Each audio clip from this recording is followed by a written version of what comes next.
Halo semuanya, kembali lagi di channel Portal Animasi, di mana gue bakal membahas hal-hal seputar dunia animasi. Oke, jadi di video kali ini gue akan kembali membahas kartun Amazing World of Gumball. Lebih tepatnya gue akan membahas salah satu karakter yang cukup menarik dari kartun ini. Dan karakter tersebut adalah Frankie Watterson, aka ayahnya Richard, aka kakeknya Gumball. Nah, sedikit backstory, Frankie ini merupakan ayah kandungnya Richard. Pada saat ia masih kecil, Frankie memutuskan untuk pergi meninggalkan istri dan anaknya. Hal ini membuat Richard suka merasa sensitif apabila ada orang yang mengungkit mengenai ayahnya. Nah, dengan perlakuan Frankie yang seperti ini, apakah ia bisa dikategorikan sebagai ayah yang buruk? Dan apakah ia lebih buruk ketimbang berbagai ayah yang ada di dunia kartun? Well, untuk menjawab pertanyaan ini, kita langsung masuk aja ke pembahasan dalam 3, 2, 1.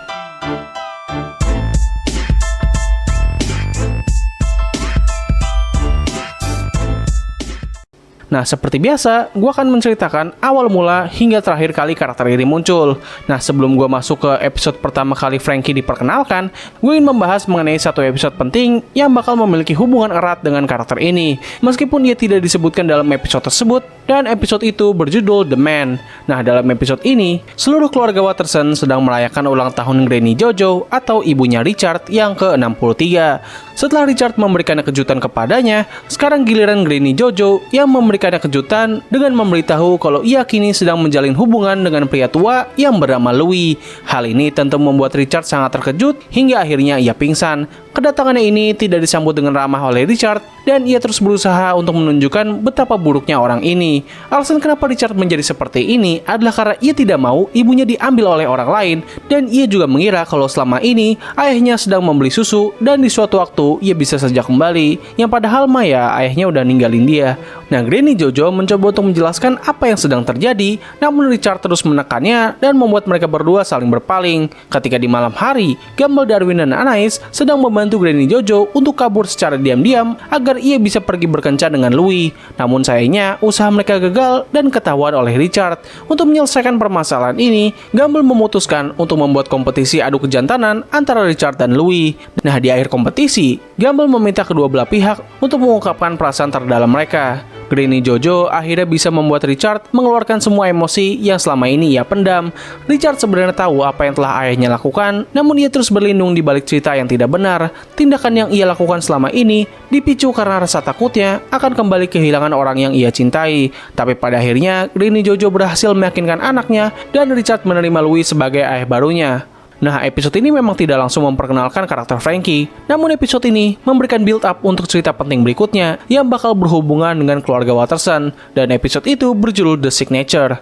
Nah, episode ini dibuka dengan interaksi antara Richard dan Louis yang kini terlihat sudah sangat akrab. Richard sepertinya sudah menganggap Louis sebagai ayahnya, dan bahkan kalau melihat dari foto yang sedang mereka pajang, sepertinya mereka telah melewati liburan pantai bersama. Namun itu semua seketika hancur ketika Louis memberitahu kalau ia dan ibunya Richard akan menikah dan pindah ke Florida. Hal ini pun membuat emosi Richard menjadi meledak karena ia tidak ingin Louis membawa ibunya pergi. Entah kenapa rasanya konflik pembukaan dalam episode ini membuat penyelesaian yang ada di episode sebelumnya terasa sia-sia aja gitu. Nah, ketika Darwin memberikannya saran untuk mengadopsi sikap yang positif, tiba-tiba Richard memiliki sebuah ide untuk mengadopsi Louis. Dengan begitu, ia tidak dapat menikahi Jojo. Pada saat semua orang sedang mempersiapkan undangan pernikahan Louis dan Jojo, Richard datang dan meminta Louis untuk menandatangani sebuah kertas yang ia kira adalah daftar tamu, yang padahal kertas tersebut merupakan surat pernyataan adopsi. Dengan terisinya surat itu, Louis secara resmi sudah menjadi anaknya Richard dan tidak bisa menikahi Jojo. Ketika Gumball mencoba untuk menghiburnya, ia secara tidak sengaja malah memberikan Louis sebuah ide untuk membalaskan dendamnya kepada Richard. Louis pun mendatangi Nicole dan menipunya untuk menandatangani sebuah surat adopsi. Dengan begitu, Nicole kini menjadi putrinya.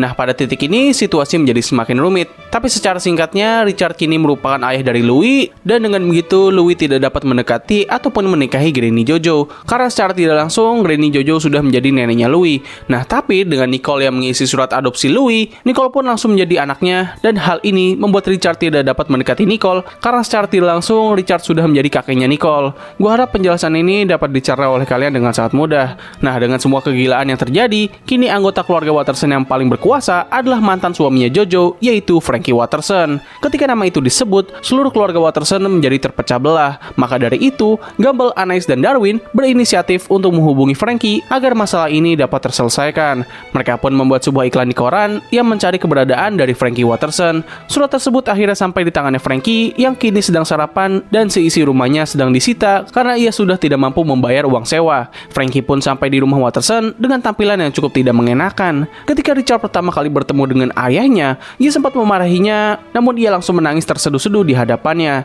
Anak-anak mencoba untuk menjelaskan bahwa Frankie di sini akan mengadopsi Richard untuk memperbaiki kekacauan ini. Frankie pun kemudian meminta putranya untuk menandatangani surat adopsi. Richard menjadi sangat senang karena keluarganya kini sudah lengkap kembali. Tapi tiba-tiba Frankie langsung pergi tanpa alasan. Dan ketika Jojo melihat kertas adopsi itu, ternyata mereka sudah ditipu karena surat itu sebenarnya merupakan surat penyerahan rumah Watterson kepada Frankie.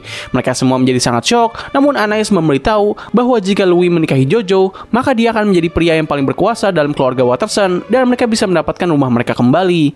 Tanpa membuang waktu, mereka langsung bergegas menuju balai kota Elmore untuk mendapatkan surat pernikahan. Ketika sudah sampai di sana, sempat terjadi adu kejar-kejaran antara Frankie dan keluarga Watterson. Tapi singkatnya, Frankie akhirnya membiarkan keluarga Watterson menang karena ia merasa bersalah atas semua hal buruk yang pernah ia lakukan selama ini. Kita pun juga sempat ditunjukkan dengan sedikit flashback ketika Frankie meninggalkan Richard. Setelah semua kembali normal, Richard langsung menghampiri ayah kandungnya dan meminta Frankie untuk mengisi surat adopsi kepada Richard. Dengan begitu, Frankie kini tetap menjadi keluarga Watterson dan mereka semua pun bersorak bahagia.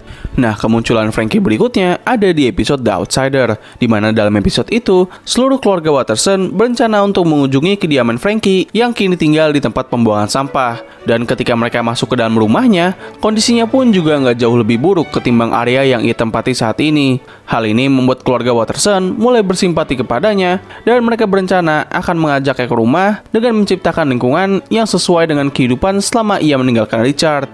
Nah, dikarenakan mereka berpikir kalau selama ini ia di penjara, maka dari itu keluarga Watterson merubah rumah mereka menjadi seperti penjara dengan Anais yang menjadi kepala sipir, Nicole menjadi penjaga penjara, dan Gumbel, Darwin, serta Richard menjadi narapidana di sana. Frankie yang awalnya mengira kalau ia akan mendapatkan tempat tinggal yang layak dan nyaman, malah harus merasakan berbagai siksaan dan kepedihan dari keluarganya sendiri. Seluruh keluarga Watterson terus menekannya, hingga akhirnya ia pun sudah tidak kuat dan memutuskan untuk kabur bersama dengan Gumbel yang juga terikat borgol bersamanya. Nah, dalam pelarian ini, Frankie tidak hanya dikejar oleh keluarganya saja, melainkan ia juga dikejar oleh para kepolisian, dikarenakan ia mencoba untuk melaporkan tindakan buruk yang telah dilakukan oleh keluarganya. Ya minimal kalau lu mau lapor polisi, lepaslah baju itu goblok. Nah, ketika Frankie dan Gumbel sudah terpojok di aliran selokan, Frankie akhirnya memberitahu kalau ia sebenarnya tidak pernah masuk ke dalam penjara dan alasan kenapa ia meninggalkan Richard selama ini adalah karena ia sedang dikejar oleh para kepolisian karena suatu tindakan ilegal. Dan selama ini, ia selalu berharap bisa tinggal di rumah keluarga Watterson agar bisa mendapatkan makanan gratis. Setelah pengungkapan itu, Richard menawarkan Frankie untuk tinggal di rumahnya, namun dikarenakan semua kekerasan yang sudah ia alami, Frankie menolak tawaran itu dan langsung terjun dari ujung selokan. Tapi ternyata selokan itu tidak terlalu tinggi dan polisi donat sudah tiba di sana. Frankie pun membiarkan dirinya ditahan dan berpikir kalau dia bisa mendapatkan makanan gratis dan tidak perlu membayar uang sewa. Nah, kemunculan terakhir Frankie ada di episode The Father, di mana dalam episode itu Frankie yang sepertinya baru saja keluar dari penjara memutuskan untuk datang kembali ke rumah Watterson. Nah, di sana semua keluarga Watterson mengenakan hidung tikus yang mirip dengan Frankie dan sedang merayakan sebuah acara yang bernama Vermin Man Day. Meskipun Jojo dan Louis tidak senang dengan kehadiran Frankie, namun mereka tetap melanjutkan perayaan tersebut dengan melakukan tarian dan menyanyikan lagu tentang Vermin Man, atau bisa diartikan sebagai orang yang mengganggu. Acara ini ditutup dengan mereka membakar patung kayu yang menyerupai Frankie. Setelah upacara selesai, Richard meyakinkan Frankie bahwa upacara ini bukanlah tentang dia. Namun Jojo mengatakan bahwa ia menciptakan tradisi ini untuk mengalihkan Richard dari mengingat hari di mana Frankie meninggalkan mereka. Setelah mendengar hal itu, Frankie merasa menyesal kepada Richard karena telah meninggalkannya, dan ia pun segera pergi meninggalkan rumah Watterson sambil membawa dompet milik Louis yang sempat ia curi. Di keesokan harinya, Gumbel, Darwin, dan Anais mencoba untuk menghibur Richard dengan berbagai cara. Namun Richard tetap merasa sedih dan terus memikirkan tentang ayahnya. Tidak punya pilihan lain, anak-anaknya meyakinkan Richard untuk berbicara dengan Frankie, tetapi Richard enggan melakukan hal itu karena sekarang ia sadar bahwa ayahnya adalah seorang penipu. Gumball pun menyarankan agar Richard dan Frankie menghabiskan waktu bersama untuk mengisi kekosongan dari hubungan keduanya selama ini. Mereka pun menghabiskan waktu bersama dengan bersenang-senang, namun dari sini Richard hanya melihat ayahnya selalu memanfaatkannya untuk berbagai tindakan kejahatannya. Pada akhirnya, Richard sudah tidak tahan dengan ayahnya karena sifat kriminalnya yang selalu mengacaukan kesenangan mereka. Frankie yang sudah putus asa karena tidak bisa memperbaiki keadaan, memutuskan untuk mengungkapkan bahwa ia tidak ingin anaknya mengikuti jalan yang salah. Ia hanya ingin anaknya bisa menjadi orang tua yang lebih baik ketimbang dirinya. Richard pun membalas pernyataan tersebut dengan mengatakan bahwa ia awalnya bukanlah orang tua yang baik, tetapi ia terus berusaha agar bisa menjadi lebih baik berkat dorongan dari anak-anaknya. Frankie pun hanya bisa membalas kalau itu semua sudah terlambat, tapi Richard kembali membalas kalau tidak ada kata terlambat karena masa depan dapat dimulai dari sekarang. Perkataan tersebut membuat Frankie akhirnya meminta maaf dengan tulus kepada putranya. Namun setelah itu kita tidak ditunjukkan apakah Frankie benar-benar sudah berubah menjadi orang yang lebih baik atau masih tetap orang yang sama. Karena bisa dibilang ini merupakan terakhir kalinya Frankie memiliki peran penting dalam serial ini. Karena untuk seterusnya ia muncul hanya sebagai cameo saja. Dan itulah kisah kehidupan dari karakter Frankie Watterson di kartun Amazing World of Gumball. Nah sekarang kita masuk ke pertanyaan, apakah Frankie ini merupakan ayah yang buruk? Kalau kita melihat kembali apa saja yang telah ia lakukan selama ini, hal yang membuat Frankie ini dicap sebagai ayah yang buruk adalah karena ia meninggalkan anaknya ketika masih kecil. Tidak hanya itu saja, alasan ia meninggalkan keluarganya pun juga nggak kalah jeleknya. Frankie adalah seorang pria yang memiliki jiwa kriminal yang sangat kuat. Seberapa keras orang-orang di sekitarnya dalam merubah sifatnya, Frankie akan selalu melakukan berbagai tindakan buruk. Namun meskipun gitu, di dalam hatinya yang paling dalam, ia masih sangat peduli dan mencintai anaknya. Ia memiliki harapan yang tinggi kepada Richard agar bisa menjadi ayah yang lebih baik ketimbang dirinya. Kalau kita melihat lebih seksama, Richard dan Frankie sebenarnya memiliki sifat yang gak jauh berbeda. Mereka sama-sama memiliki sifat pemalas dan suka menipu. Namun yang membedakan adalah Richard hidup di lingkungan yang selalu mendukungnya agar bisa menjadi individu yang lebih baik. Jadi untuk jawaban dari pertanyaan ini adalah yes, Frankie adalah ayah yang buruk. Ia telah melakukan berbagai hal buruk yang membuat kehidupan keluarganya menjadi cukup sulit. Tapi setidaknya ia masih memiliki hati dan masih bisa sadar akan semua kesalahan yang telah ia buat. Kalau kita membandingkan keburukannya dengan berbagai ayah yang ada di dunia kartun, well, bisa dibilang Frankie ini ada di urutan yang cukup rendah. Karena masih banyak banget di luar sana ayah-ayah dari berbagai kartun yang memiliki sifat yang jauh lebih buruk ketimbang Frankie. Oke, jadi begitulah mungkin yang bisa gue bahas di video kali ini. Kalau misalnya ada kesalahan ataupun kekurangan, kalian bisa koreksi gue di kolom komentar di bawah. Jadi terima kasih atas waktu yang telah kalian luangkan untuk menonton video gue. Gue undur diri, sampai ketemu lagi di video selanjutnya. Bye!